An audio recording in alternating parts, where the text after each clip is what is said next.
শুভ সন্ধ্যা প্রত্যেককে। দুপুরে খাওয়া দাওয়ার পর্ব সেরে আবার কাজে লেগে পড়েছি। মেয়েদের তো তাই, একটার পর একটা।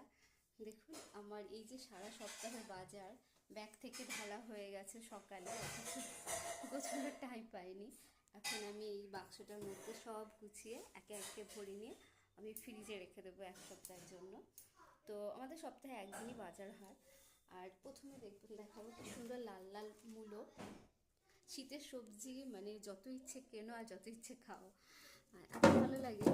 তারপর এখানে আছে ওল, ফুলকপি, টমেটো, কাঁচকলা, ধনেপাতা, পালং শাক, লাল শাক, লাউ, কুমড়ো, এখানে একটা মূলো রয়ে গেছে, শিম আছে, পেঁয়াজ কলি আছে, সজনে ডাঁটা। এই সজনে ডাঁটাগুলো আমাদের যদিও গাছের উচ্ছে আছে, তো উচ্ছে আমাদের প্রতিদিন কিছু না কিছু পদ হয়, যেহেতু বাবা সুগার আছে।